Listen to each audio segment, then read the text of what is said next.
All right, welcome. Today we're going to tackle something that, well, it goes against pretty much everything we think we know about praise. Think about this. What if telling someone they're smart or talented, the highest compliment we can give, is actually setting them up for failure? It sounds crazy, I know, but let's dig in. So let's just get right to the heart of it. Could telling someone they're gifted actually break their motivation? I mean, it just feels wrong, doesn't it? But the science here is honestly, it's fascinating and it's super powerful. Okay, to answer that question, we have to go back to 1998. There was this landmark study out of Columbia University that really blew the doors off this whole idea.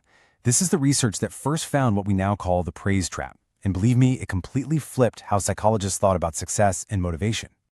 And the way they designed this experiment, it was so simple, it's brilliant. So back in '98, these researchers just gave a bunch of kids some pretty easy puzzles to solve. After that first round, they split them into two groups. And here's the kicker. They praised each group with just one of two different phrases. That was it. That was the only thing they changed.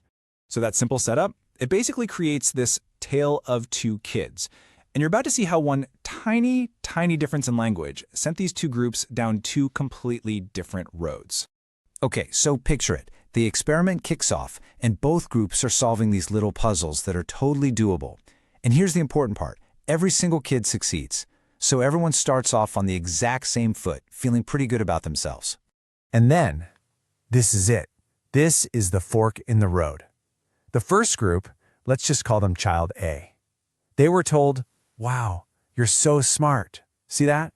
Praise for something you are. The second group, Child B. They were told, "Wow, you work so hard." Praise for something you did. Seems like such a small thing, right? Yeah, well, it wasn't minor at all. And that brings us to the next part of the study, the critical choice. The researchers really wanted to see, okay, what happens now when things get tougher? It was time to put these new mindsets to the test. So what they did next was really simple. They offered all the kids a choice for their next task. They could pick an easy puzzle, a guaranteed win, or they could pick a medium one, or they could pick a hard one, where there was a real chance they might not solve it. So, just for a second, what do you think happened? Based on that one single sentence of praise, who do you think chose the hard puzzle, and who decided to play it safe? The results are honestly staggering. Get this. A full 90% of the kids who are praised for working hard, our Child B group, they chose the harder puzzle. They wanted the challenge. They saw it as a chance to grow, not something to be afraid of. And what about the smart kids? The total opposite. The majority of them actually picked the easy puzzle. And you have to ask why, right? Well, suddenly their whole identity was tied up in being the smart one. If they failed, what would that mean? So they dodged the risk, all to protect that shiny new label. And this is so crucial to understand. This wasn't just about which puzzle they picked. It showed two completely different mindsets that were created in just a matter of minutes. So let's unpack the psychology here, this mindset split. Okay, so the kids who were told they were smart, they developed something psychologists call an external locus of control. That's a fancy way of saying they started to believe success is all about some fixed trait you either have or you don't, like talent. It's totally out of your control. If you've got it, great. If you don't, well, you're out of luck, which is a pretty scary way to see the world.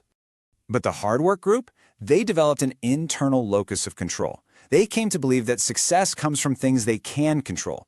Their effort, the strategies they use, how much they focus. So for them, a tough problem wasn't some kind of verdict on who they were. It was just a signal to, try harder or try something different.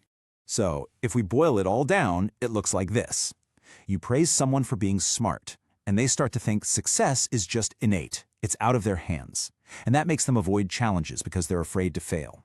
But you praise their effort, and suddenly they believe success is something they can earn.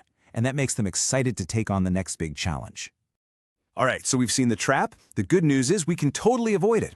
And that brings us to the big takeaway, praising smarter.